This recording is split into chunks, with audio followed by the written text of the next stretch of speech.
Hi hello வணக்கம். இன்னைக்கு நம்ம என்ன பார்க்க போறோம்னா பீரியாடிக் டேபிள்ல இருக்கிற ஃபர்ஸ்ட் 20 எலிமெண்ட்ஸோட வேலன்சி எப்படி நம்ம ஈஸியா ஞாபகம் வச்சுக்கிறதுன்னு பார்க்க போறோம். இதுக்கு ஒன்றும் இல்லைங்க, இந்த பேட்டர்ன் மட்டும் தெரிஞ்சுக்கிட்டா போதும். 1 2 3 4 அதுக்கப்புறம் டிசெண்டிங் ஆர்டர்ல 3 2 1 0 இந்த பேட்டர்ன் தெரிஞ்சுக்கிட்டா நீங்க ஈஸியா ஞாபகம் வச்சுக்கலாம். ஸோ எக்ஸ்டென்ஷன் வந்து ஹைட்ரஜன் அண்ட் ஹீலியம், இது ரெண்டும் தான் எக்ஸ்டென்ஷன். ஸோ ஹைட்ரஜன் உங்களுக்கு ஏற்கனவே தெரியும், அட்டாமிக் நம்பர் 1, அதனோட வேலன்சி 1. ஹீலியம் வந்து ஒரு நோபல் கேஸ், அதனோட வேலன்சி வந்து 0. இது எல்லாத்துக்குமே 1 2 3 4 3 2 1 0 இந்த பேட்டர்ன் ஃபாலோ பண்ணுங்க. இங்க பாருங்க, லித்தியம்ல இருந்து பாருங்க 1 2 3 4. அதுக்கப்புறம் நைட்ரஜன்ல இருந்து பாருங்க 3 2 1 0. அதுக்கப்புறம் மறுபடியும் பாருங்க 1 2 3 4. அதுக்கப்புறம் 3 2 1 0.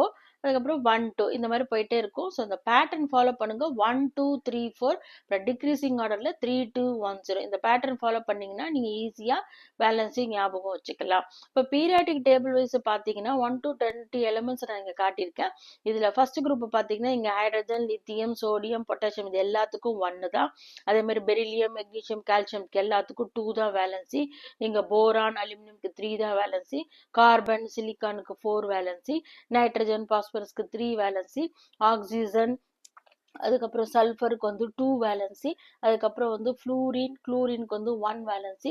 ஹீலியம், நியான், ஆர்கனுக்குலாம் 0 வேலன்சி. இது எப்படி எழுதிக்கணும்னா இந்த ஆர்டர்ல எழுதிக்கோங்க. 1 2 3 4 அதுக்கப்புறம் ரிவர்ஸ்ல 0 1 2 3. ஸோ இந்த மாதிரியும் ஞாபகம் வச்சுக்கலாம், அந்த மாதிரியும் ஞாபகம் வச்சுக்கலாம். Okay friends, thank you.